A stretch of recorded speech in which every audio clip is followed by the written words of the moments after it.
The rain in Seattle didn't just fall, it erased things. It erased the skyline, the traffic, and if you were lucky, the tears on your face. Maya sat on a bench in Pioneer Square, utterly destroyed. She was a spectacle.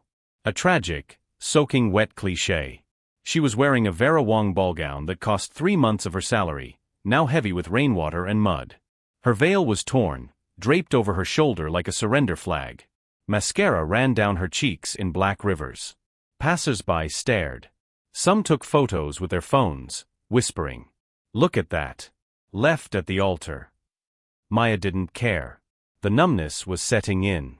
2 hours ago, she was standing in the vestibule of the church, waiting for the music to start. Then came the text. Not a visit. Not a call. A text. "I can't do this. I'm sorry. I love Sarah." Sarah. Her maid of honor. Her cousin. The double betrayal had hit her like a physical blow. She had run. She ran out the side door, into the street, and just kept walking until her heels broke and the sky opened up. "God," she whispered, shivering violently. "Please. Just let me disappear." A sleek, black Maybach purred to a stop at the curb. It was a shark of a car, menacing and expensive, parting the traffic like water. The back window rolled down with a silent hum. Inside sat a man who looked like he owned the rain. He was wearing a tuxedo, his tie undone, holding a tumbler of amber liquid.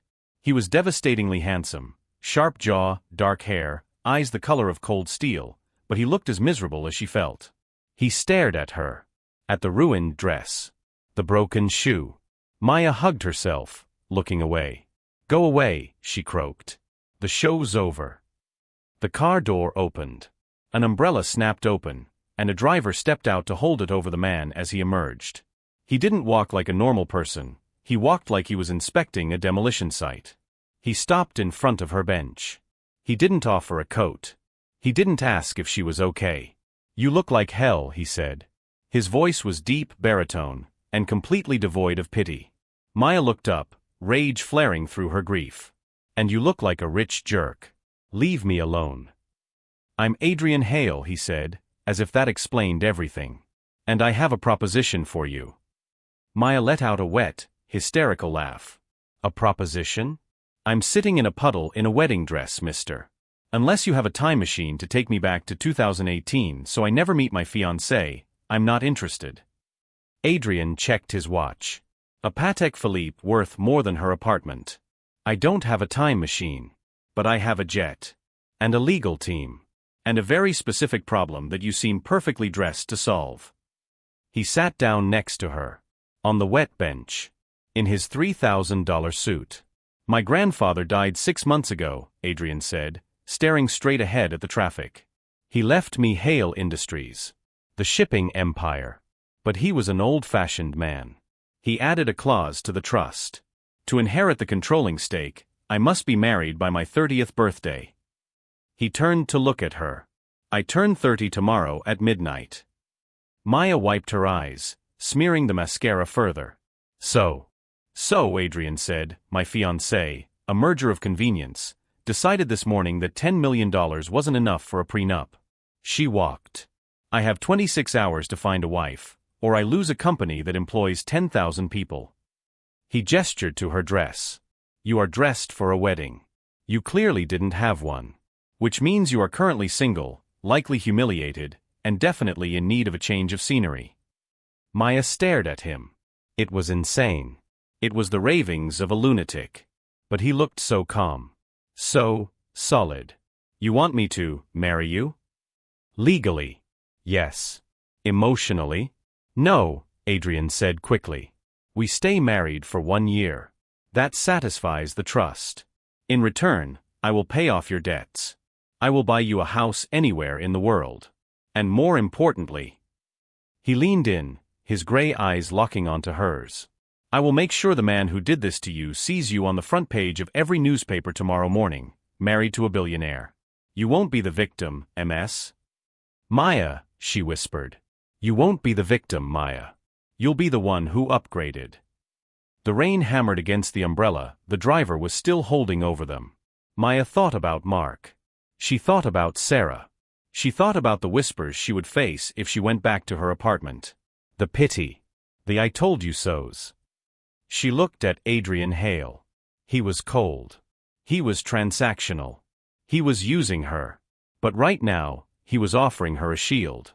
1 year? She asked. 1 year. No touching. Separate bedrooms. Strictly business. And you'll crush Mark? You'll make him regret the day he was born. Adrian didn't smile, but his eyes glinted. Maya, I'm a corporate raider. Making people regret their choices is my specialty. Maya looked down at her muddy hem. She took a deep breath of the cold, wet air. She stood up. Okay, she said. Adrian stood up with her. He extended his hand. Then let's go. We have a plane to catch. We're getting married in Vegas. She took his hand. It was warm. As she stepped into the back of the Maybach, leaving the muddy park bench behind, Maya didn't know she was stepping out of a tragedy and into a firestorm. She thought she was signing a contract. She had no idea she was about to meet the only man who was more broken than she was. What would you do? Would you marry a stranger for revenge and millions, or is the price too high? Tell us in the comments. The Gulfstream G650 was quiet, save for the hum of the engines. Maya sat in a plush cream leather seat, staring at her reflection in the darkened window.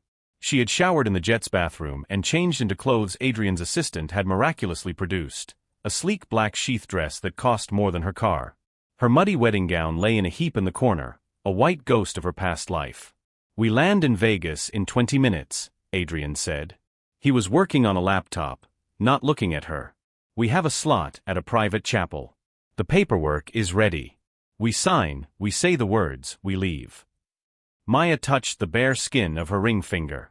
You treat marriage like a merger. It is a merger, Adrian replied, typing without pausing. It's a contract between two parties for mutual benefit. Romance is just the marketing budget people spend to delude themselves. He closed the laptop and looked at her. His gaze was intense, dissecting. You're still crying. Maya touched her cheek. She hadn't realized. I'm sorry. This morning I was supposed to marry the love of my life. Now I'm marrying a stranger to annoy his grandfather's ghost. Adrian stood up and walked to the bar. He poured a glass of water and brought it to her. The love of your life left you via text message, Maya.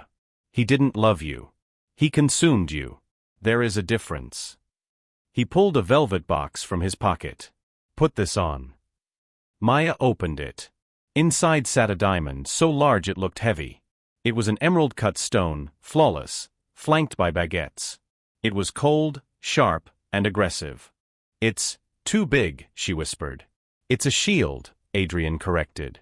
When people see that, they won't ask if we're in love. They'll be too busy counting the carats. Wear it. Maya slid the ring on. It fit perfectly. A chill went up her spine. It felt like a shackle, but as she looked at it, she realized Adrian was right. It was armor. The little white chapel was usually a place of drunken revelry, but Adrian had bought out the hour. It was empty. The officiant, an Elvis impersonator who looked tired, glanced between the devastatingly handsome billionaire and the shell-shocked woman in black. Do you, Adrian? I do, Adrian said, checking his watch. And do you, Maya? Maya looked at Adrian. She looked at the man who had picked her up off a park bench. She thought about Mark, laughing with her cousin Sarah somewhere. She felt a hardened resolve form in her chest, sharp as the diamond on her finger. I do, she said. Signed, sealed, delivered, Elvis mumbled. They signed the license at 11:45 p.m. 15 minutes before Adrian's 30th birthday. 15 minutes before he would have lost everything. Done, Adrian said, handing the officiant a stack of cash. Let's go. We have to be at the Hale estate for breakfast. My grandmother is expecting a show. The Hale estate wasn't a home. It was a fortress of stone and glass overlooking the Pacific Ocean. As the car pulled up the winding driveway the next morning, Maya felt bile rise in her throat. Rules of engagement, Adrian said rapidly as the car stopped. 1. We met 6 months ago in Paris. 2. We kept it secret because of the media. 3. You adore me. Touching is permitted only when necessary to sell the lie. And what if they hate me? Maya asked, her hands trembling. Adrian turned to her. For the first time, his expression softened, just a fraction.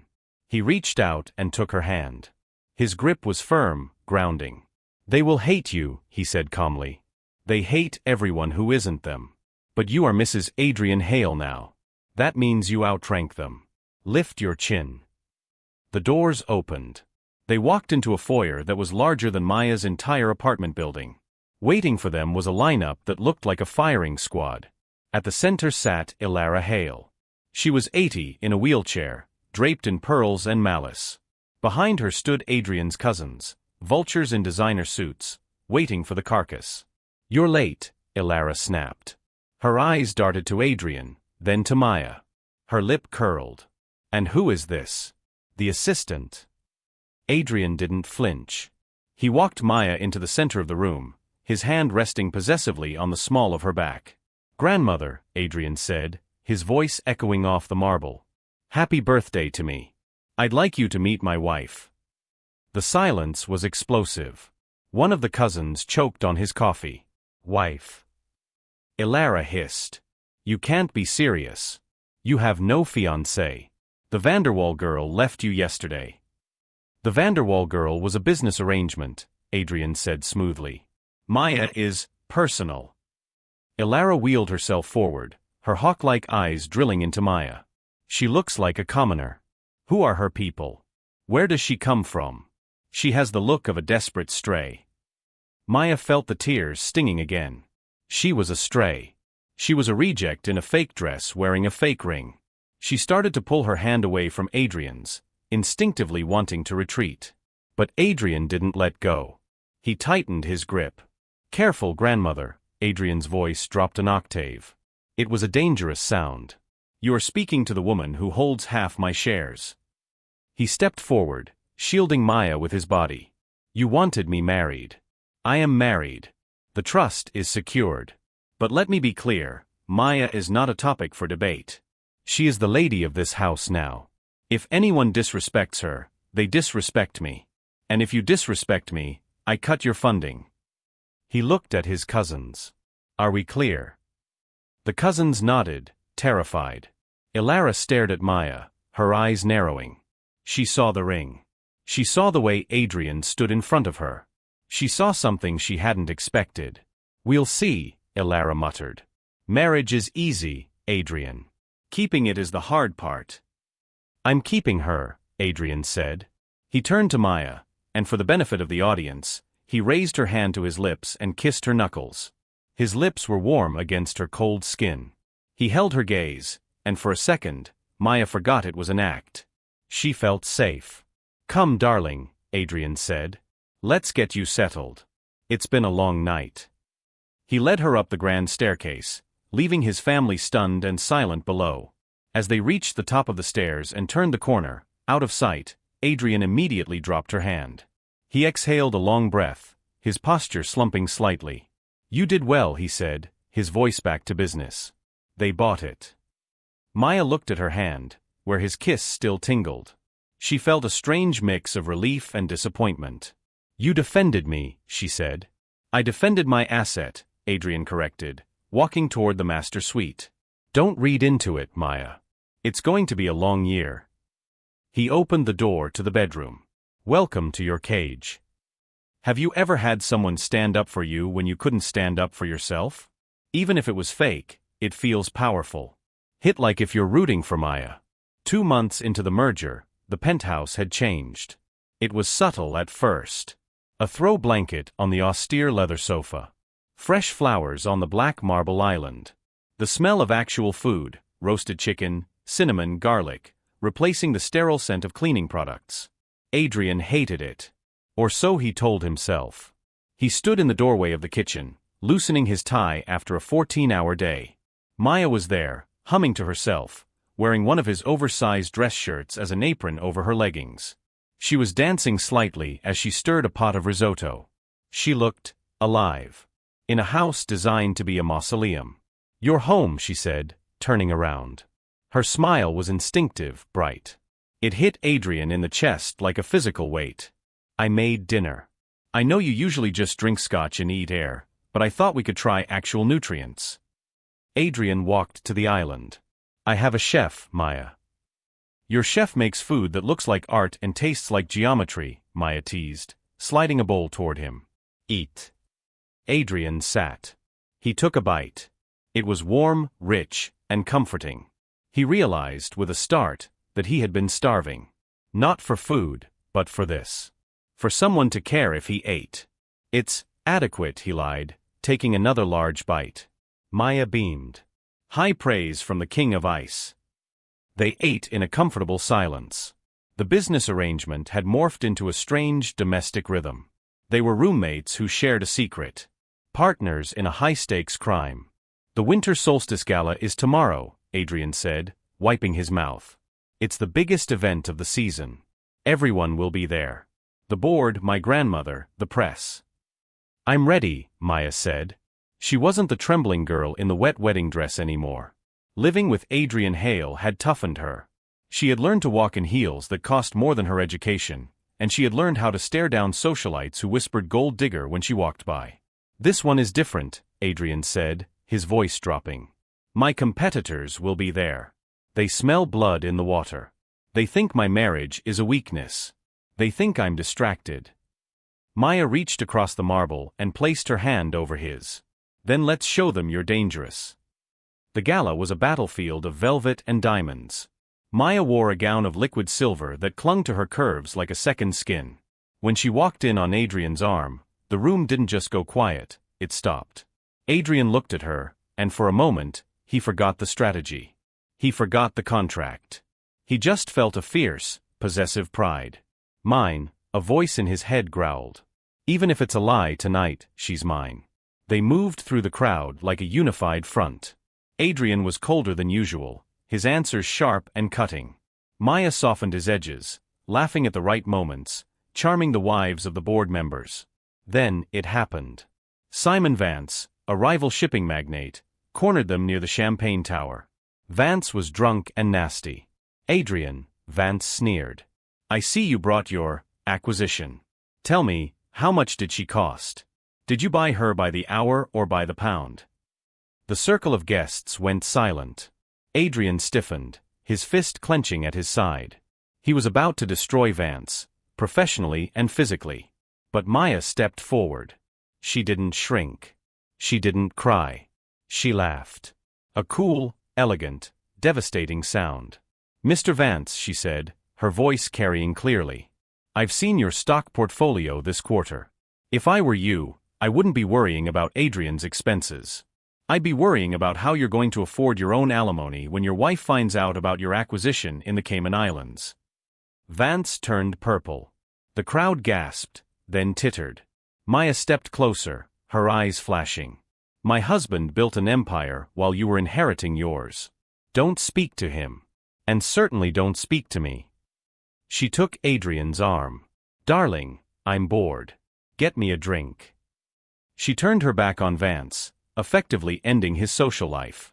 Adrian stared down at her as they walked away. His heart was hammering against his ribs. He had spent his life protecting others, protecting the company. No one had ever protected him. You, Adrian murmured in her ear, are terrifying. Maya looked up at him, her adrenaline fading into a shy smile. I learned from the best. Later that night, back at the penthouse. The adrenaline had crashed into exhaustion. Maya sat on the sofa, unbuckling her strappy heels. Adrian poured 2 drinks and sat down next to her. Not on the armchair across the room. Next to her. Thank you, he said quietly. For what you did tonight. He was a bully, Maya shrugged, massaging her foot. I hate bullies. I spent 10 years with a man who made me feel small. I won't let anyone do that to you. Adrian looked at her profile. The soft light of the city reflected in her eyes. The walls he had built for 30 years, the walls that kept everyone out, were crumbling. And he didn't want to stop them. Maya, he said. She turned. They were inches apart. You aren't a fake wife anymore, Adrian whispered. The truth hung in the air, terrifying and beautiful. You are the only real thing in my life. Maya's breath hitched. Adrian. I don't want to pretend tonight, he said. He reached out, his hand cupping her cheek. His thumb brushed her bottom lip. I don't want to think about the contract. He leaned in. Maya closed her eyes, leaning into his touch. The air between them crackled with electricity. It was the moment the lie died and the truth began. His lips were a breath away from hers. She could feel his heat. She wanted him to kiss her more than she wanted her next breath. Buzz. The intercom at the front gate buzzed, a harsh, jarring sound that shattered the moment like glass. Adrian pulled back, looking confused and irritated. He checked his watch. It's 2 a.m. Who the hell? He stood up, the moment broken, and walked to the wall monitor. He pressed the button. Security, I said no disturbances. Sir, the guard's voice crackled, sounding nervous. I'm sorry, but there's a man here. He says it's urgent. He says he knows your wife. Adrian's eyes narrowed. Who is it? He says his name is Mark. He says he's here to take her back. Maya froze on the sofa. The color drained from her face. Mark. The man who left her at the altar. The man who broke her. Adrian looked at the monitor, then at Maya. The tenderness in his eyes vanished, replaced by the cold steel look of the billionaire CEO. Let him in, Adrian said. The ex is back. Do you think Maya should hear him out, or should Adrian throw him out? Let me know in the comments. The elevator doors slid open with a soft ding that sounded like a gunshot in the silent penthouse. Mark stepped out. He looked nothing like the polished man in the photos Maya kept on her phone and had deleted 2 weeks ago. He was unshaven, his eyes bloodshot, wearing a wrinkled suit. He looked like a man who had realized he threw away a winning lottery ticket after seeing the numbers on TV. Maya, Mark breathed, ignoring Adrian completely. He walked toward her, hands outstretched. Oh God, Maya. I've been calling. I've been going crazy. Maya stood up, her legs shaking. The sight of him, the man she had loved since college, the man who had promised her forever and then left her via text, made the room spin. You don't get to be here, Maya whispered. You don't get to walk into my home. Your home. Mark scoffed, finally glancing at Adrian. He looked around the multimillion-dollar penthouse with a mix of awe and jealousy. This isn't a home, Maya. It's a hotel lobby. I know why you did it. I saw the news. You married him to get back at me. Okay? You win. I'm jealous. I'm wrecked.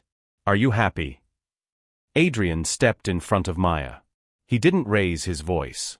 He didn't have to. The temperature in the room dropped 10 degrees. Get out, Adrian said, before I have you removed. And by removed, I mean erased. Mark stopped, laughing nervously. Look, Mr. Billionaire. I know the deal. Everyone knows the rumor. You needed a wife for the inheritance. You bought her. He looked past Adrian to Maya. Maya, baby, listen to me. Sarah. Sarah was a mistake. A momentary lapse. I panicked. But seeing you with him? Seeing you play this part?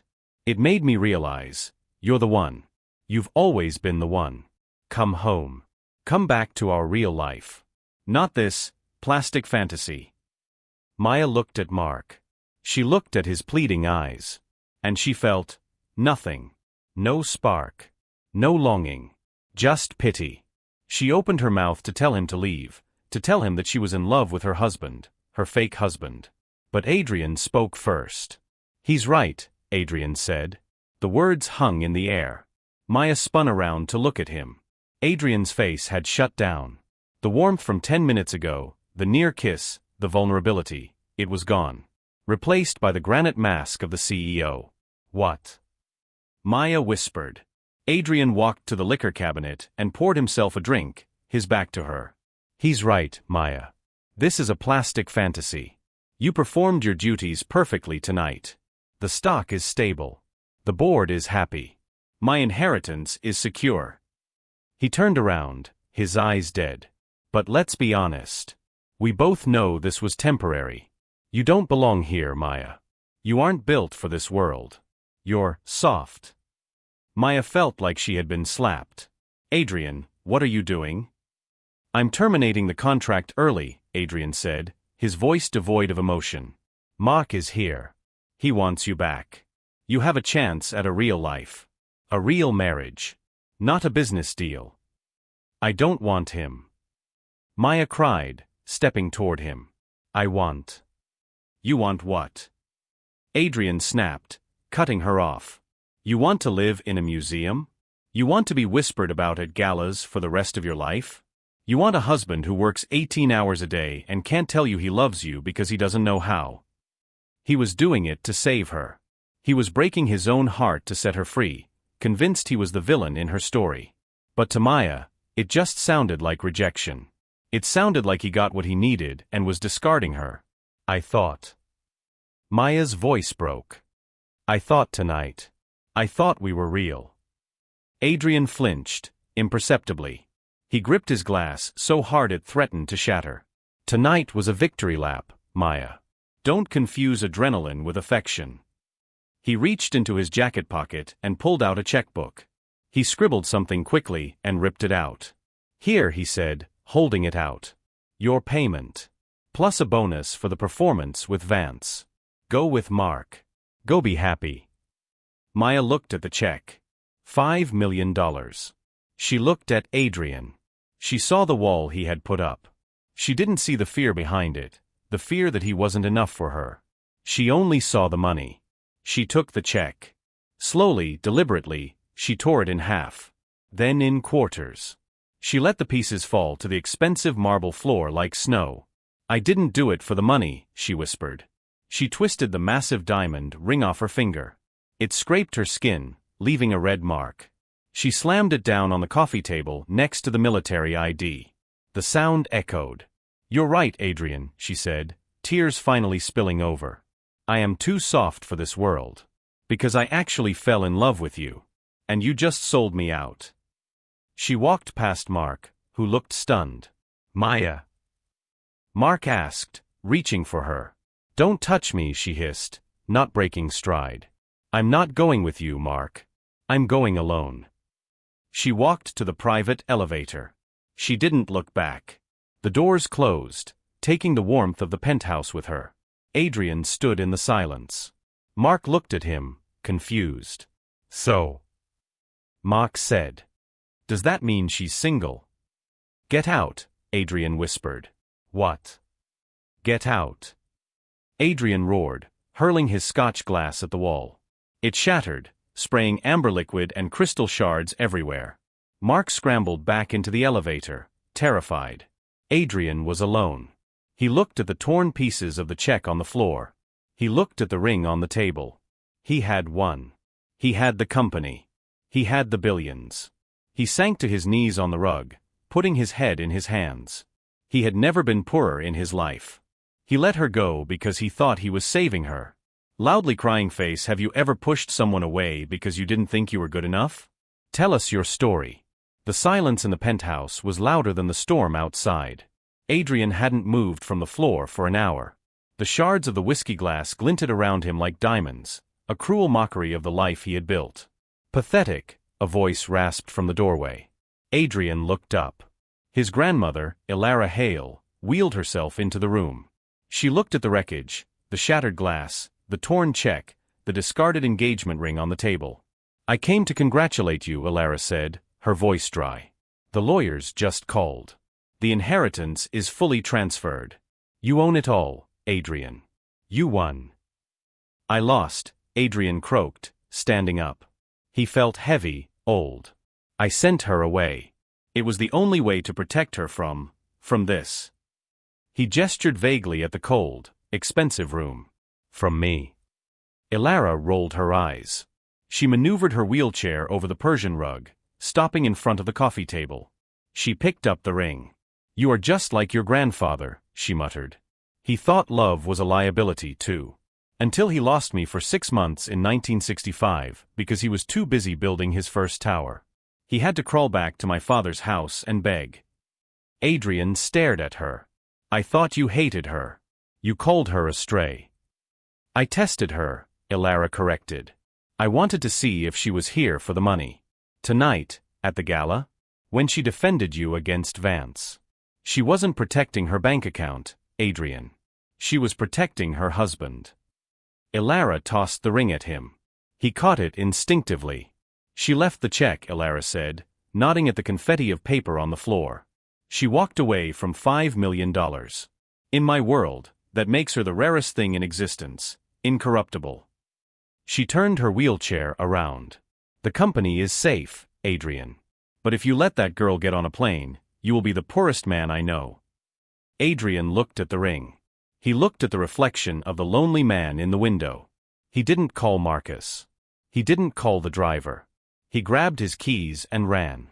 The rain had returned, turning Seattle into a watercolor painting of gray and blue. Adrian drove the Maybach like a madman, ignoring speed limits.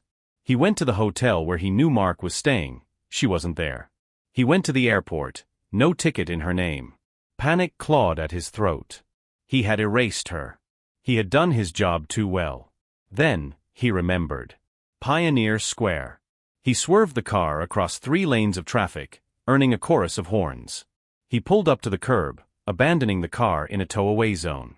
He didn't care. He ran into the park. His Italian leather shoes splashed through puddles. His tuxedo shirt was soaked in seconds. And there she was, sitting on the same bench. She wasn't wearing a wedding dress this time. She was wearing jeans and the oversized cashmere sweater she had stolen from his closet. Her suitcase was next to her. She was staring at the empty street, shivering. Maya. She didn't look up.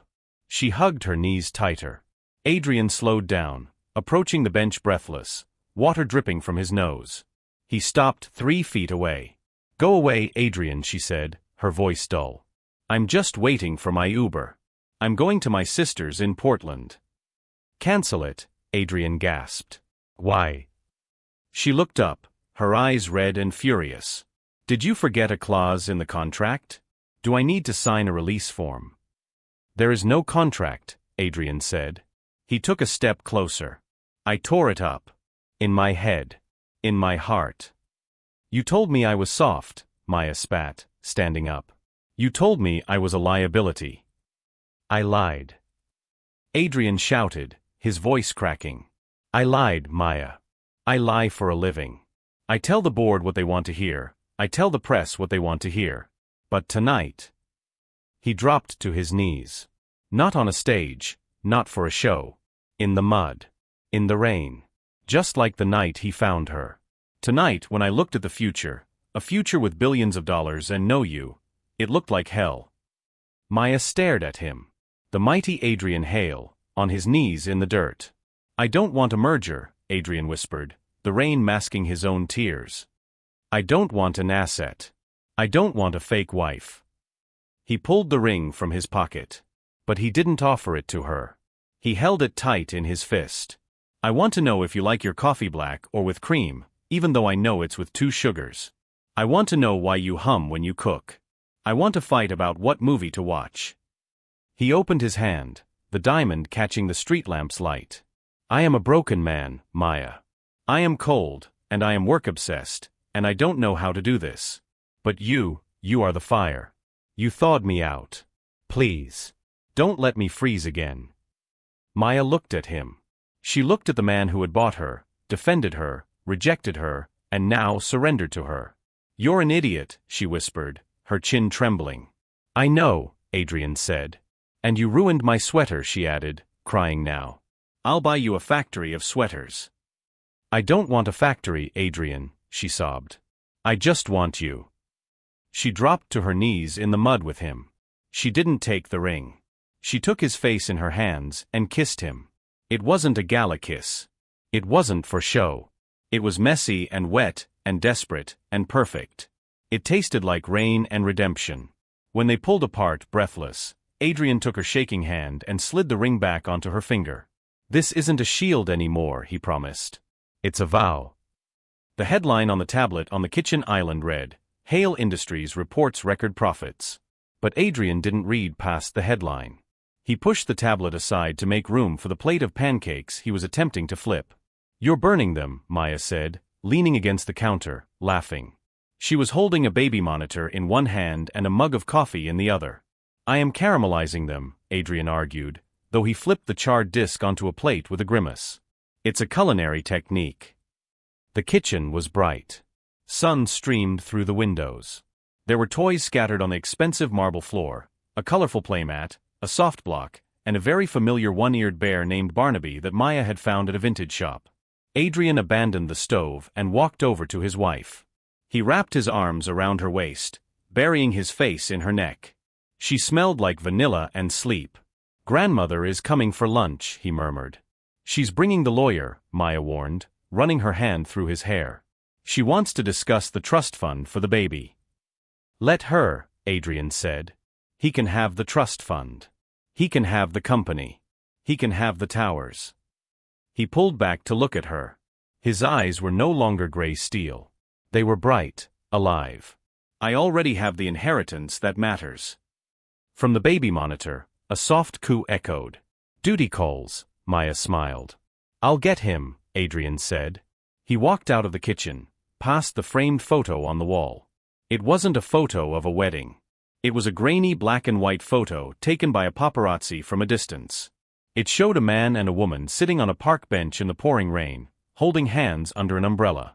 The caption under the frame, written in Adrian's handwriting, read simply, "The best deal I ever made."